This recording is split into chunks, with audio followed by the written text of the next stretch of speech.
Hello class 11, welcome to my channel learn with basic. Student, आज मैं आप लोगों को मीरा के पद पढ़ाने जा रही हूँ जो मैंने भावार्थ सहित यहाँ पे रखे हुए हैं।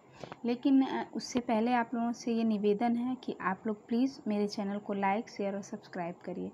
और दूसरी बात ये कि जिन्होंने इससे पहले का वीडियो नहीं देखा है तो वो मेरे इस चैनल पे आएँ और वीडियो को देखें ताकि आप लोगों को इससे पीछे जुड़ी सारी चीज़ों की जानकारी मिलती रहे। तो चलिए आज हम मीरा के पद को गेय पद में करके गाकर और अच्छे से सीखते हैं, ठीक है।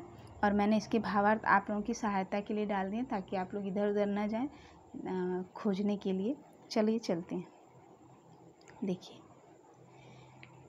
इसको हम लोग अब गेय, क्योंकि मीरा का पद गेय पद है तो उसको हम गा कर ही समझ में आएगा।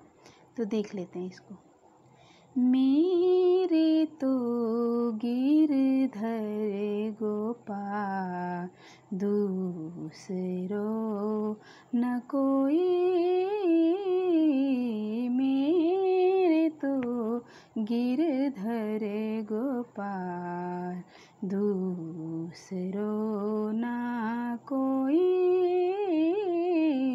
जाके सिर मोर मुकुट में रोपति सोई,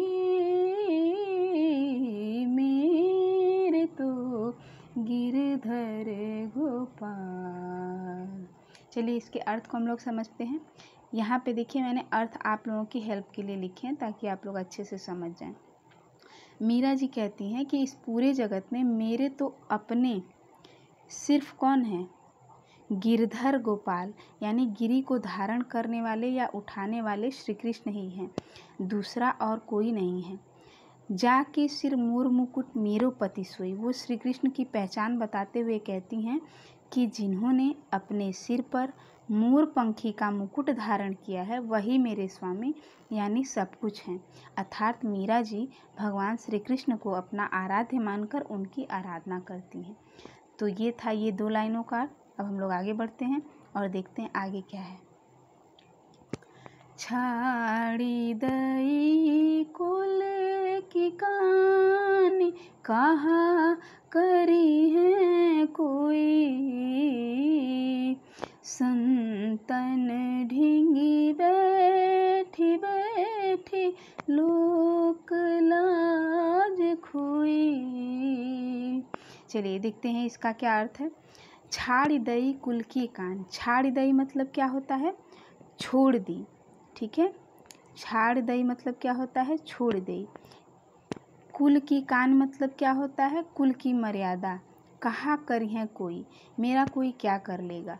संतंग ढिंग बैठ बैठ लोक लाज खोई, और बताती हैं कि साधु संतों के साथ बैठ बैठकर अपनी लोक लाज भी मैंने खो दी है, यानी मुझे अब कृष्ण के अलावा और कोई भी सांसारिक रिश्ते नाते की कोई परवाह नहीं है।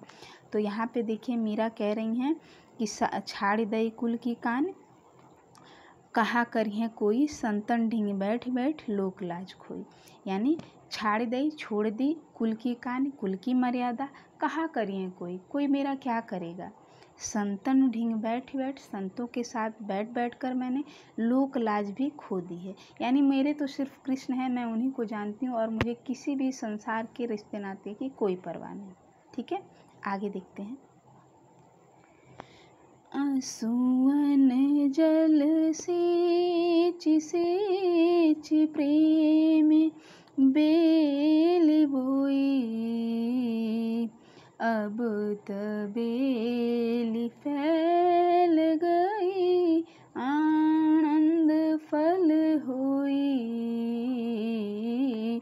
भावार्थ समझिए।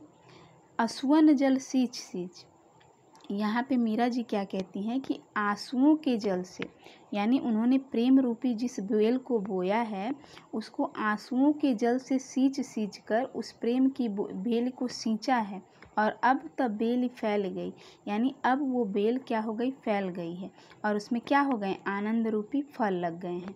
यानी मीरा कहती हैं कि श्री कृष्ण के प्रेम रूपी जिस बेल को मैंने बड़े प्रेम से बोया था और फिर कृष्ण से मिलन की आस में बहने वाले आंसुओं से उसे लगातार सींचकर पल्लवित किया था, अब वह बेल फैल चुकी है। बेल मतलब क्या होता है?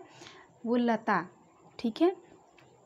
अब उसमें से मुझे आनंद रूपी फल की प्राप्त हो रही है, यानी मीरा के मन में श्री कृष्ण भक्ति की भावना लगातार बढ़ रही है, ठीक है। ये था इन 2 लाइनों का। आगे देखते हैं।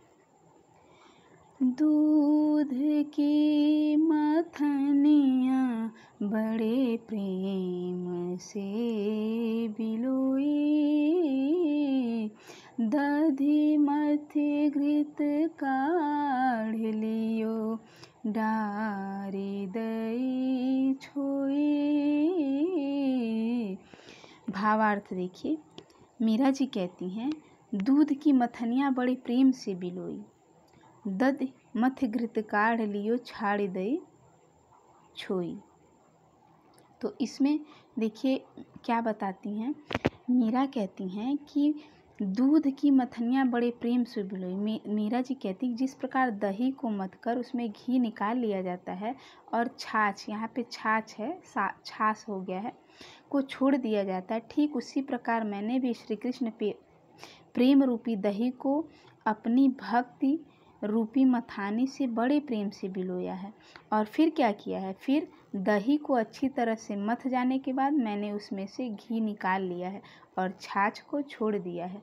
यहाँ क्या है, घी को कृष्ण बताया गया, यानी उनके अनन्य प्रेम का प्रतीक है, जबकि छाछ क्या है, सांसारिक मोह माया का प्रतीक है। यानी उन्होंने सभी सांसारिक मोह माया को छोड़कर अपने अथक प्रयासों से भगवान कृष्ण को पा लिया है।